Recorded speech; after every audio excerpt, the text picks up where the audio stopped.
Bismillahirrahmanirrahim. Assalamualaikum warahmatullahi wabarakatuh dan selamat sejahtera. Terima kasih pengurusi dan juga ahli-ahli Dewan yang saya hormati sekalian. Saya ingin ambil bahagian untuk berbahas tentang peruntukan perincian peruntukan kepada Kementerian Luar Bandar, sebab saya rasa Kementerian Luar Bandar ni mempunyai peranan penting. Kerana kalau kita ambil semangat daripada kajian separuh penggal rancangan Malaysia ke-11, ditekankan tentang untuk merapatkan jurang antara pembangunan antara wilayah dan juga kemiskinan antara golongan yang kaya dan juga miskin. Sebelum ini Timbalan Menteri dalam perbahasan yang sebelum-sebelum ini ada menyebut tentang 25 daerah yang akan diberi perhatian oleh kementerian, dan saya ada bangkitkan kerana negeri Perlis tidak termasuk dalam kategori 25 daerah ini. Saya bimbang pemilihan daerah ini diambil berdasarkan hanya pendapatan rakyat, kerana di negeri Perlis ni kawasan dia bercampur antara bandar dan juga kampung. Jadi mungkin bila bercampur tu dia tak memberikan gambaran sebenar situasi kemiskinan. Kerana kalau kita tengok dalam kajian lepas di koridor utara ni, negeri Perlis sebenarnya negeri yang paling ramai dari segi peratusannya rakyat yang miskin. Jadi saya minta itu dilihat semula. Dan saya percaya kalau ikut berdasarkan dokumen yang terpapar di laman web kementerian sendiri, kalau nak ikut jumlah kemiskinan di Malaysia dinyatakan sekarang ni lebih kurang 1% saja, dan dinyatakan juga miskin tegar sekarang berada pada kadar 0.6%. Kalau kita hitung jumlah ni sebenarnya tak terlalu ramai.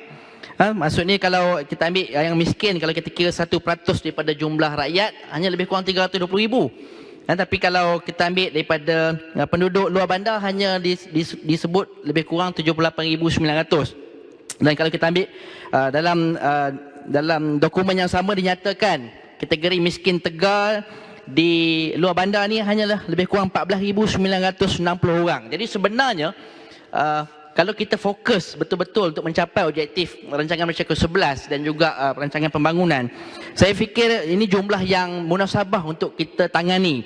Jadi saya nak tanya dengan kementerian, bilakah sasaran kementerian untuk menjadikan kadar miskin dan juga miskin tegar di luar bandar ini sifar? Saya seterusnya nak menyentuh kepada butiran 02,300 dan juga 02,400. Itu berkaitan jalan. Saya nak tahu bagaimanakah pemilihan jalan-jalan ini dibuat, kerana saya dapat aduan daripada penduduk di kawasan bahawa jalan yang kadang-kadang masih elok lagi, dah baru juga diturap, masih juga dipilih, sedangkan lebih banyak jalan-jalan yang memerlukan. Juga tentang perbaikan rumah-rumah, berapa banyakkah sasaran untuk kalau ikut laman web kementerian dinyatakan boleh buat untuk sama ada bina baru atau membaiki. Jadi berapakah sasaran untuk baiki dan bina baru, dan bagaimanakah kita membuat pilihan untuk rumah yang nak dibina baru, sebab rumah yang bina baru ni tentulah kosnya lebih tinggi daripada geran biasa yang saya dipahamkan yang lebih kurang 13,000 saja. Seterusnya perkara butiran 050200 MPKK, ramai kawan-kawan saya dah sebut. Saya sedikit kecewa kerana saya dimaklumkan taklimat MPKK telah diberikan kepada pimpinan-pimpinan parti Pakatan Harapan di negeri Perlis, tapi malangnya ahli-ahli yang berhormat, ahli parlimen dan juga ADUN tak dijemput untuk mendengar taklimat yang sama.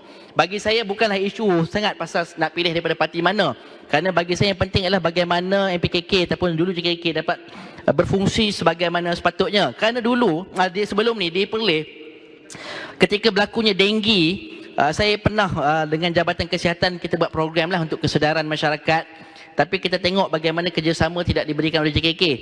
Program kesihatan untuk kita bagi bagi kesedaran masyarakat untuk menangani denggi pun, nak bagi pinjam kemah pun tak boleh. Ada juga penduduk bagi tahu dengan saya, mereka nak buat mesyuarat, nak guna dewan pun tak boleh. Jadi apa gunanya kita lantik wakil penduduk yang sebenarnya bukan nak bantu penduduk, tapi banyak nak main politik. Okey. Seterusnya, seminit lagi kan? Saya nampak perkara 00200 pembangunan komuniti ni sama, dan juga beberapa perkara ni macam seolah-olah hampir sama.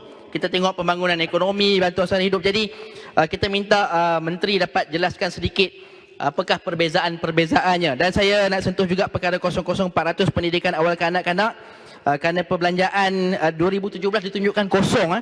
Jadi apakah tidak ada kanak-kanak pada tahun tu, dan sehingga sekarang berapa ramai kanak-kanak yang mengikut khusus yang ditawarkan di bawah kementerian. Mara saya tahu bahawa dulu mungkin berada di bawah kementerian lain, cuma saya nak sentuh tentang Kolej Politek Mara yang diperuntukkan jauh lebih sedikit berbanding Giat Mara dan Institut Kemahiran Mara. Kenapa jumlah dia terlalu sedikit? Beza dia agak ketara. Kolej Politek Mara ni hanya dapat 5 juta berbanding yang lain-lain 10 kali ganda, 5 kali ganda. Berapakah jumlah pelajar dan jenis perbelanjaan dibuat untuk Kolej Politek Mara?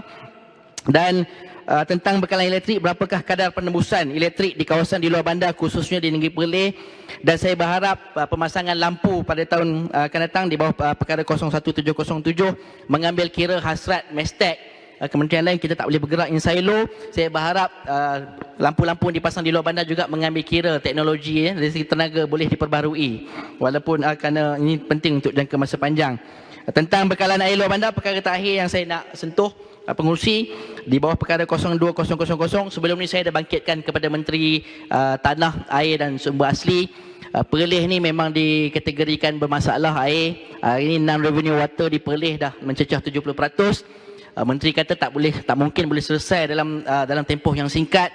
Menteri kata perbincangan di peringkat kementerian ni tengah fikir sama ada nak ganti pipe-pipe baru ataupun nak buat perpaipan baru di seluruh negeri Perlis. Jadi saya berharap kita tak lagi bergerak in silo. Saya berharap oleh kerana ada peruntukan untuk bahagian ni, Kementerian Luar Bandar juga dapat berbincang dengan Menteri Air supaya masing-masing boleh ambil tanggungjawab seorang sedikit lah. Kerana kalau kita tidak mulakan untuk baiki masalah air di negeri Perlis ni akan berterusan. Jadi kita tak guna kita nak cakap pasal rancangan Malaysia ke-11 nak rapatkan jurang ekonomi, kita kononnya nak jadikan golongan miskin ni lebih setara dengan golongan kaya, kalau perkara yang asas yang dilalui oleh masyarakat dari hari ke hari ni kita tak selesaikan. Jadi sekian setakat itu saja Tuan Pengerusi. Terima kasih atas ruang berbahas. Terima kasih. Muhammad Menteri minta mencelah sikit soalan yang sama. Ya. Saya rasa yang Muhammad Menteri tak patut jawab. Yang saya rasa isu di peringkat bawah ni sebelum ni lah yang tadi saya sebut, ada pengaruh politik dalam hal penggunaan kemudahan awam. Saya rasa kementerian, oleh kerana kementerian dah kita salurkan orang kata allowance kepada ni, kita nak penggunaan yang adil. Bagi saya dia bukan timbul isu siapa yang jadi MPKK, itu dah satu isu. Tapi siapa yang jadi pun sepatutnya dia benarkan kegunaan dewan ni untuk kemudahan awam. Macam saya cerita tadi, tempat denggi kita nak guna kemah pun tak bagi. Sebab dia kata apa? Kemah ni UMNO bagi. Adakah yang Muhammad Menteri maksudkan Semua salah UMNO BN. jadi sekarang ni kalau dewan tu dewan persendirian, jadi kerajaan persekutuan memang membiayai hak milik persendirian, sedangkan tugas MPKK lah untuk berkhidmat pada semua. Itu yang saya bangkitkan ya.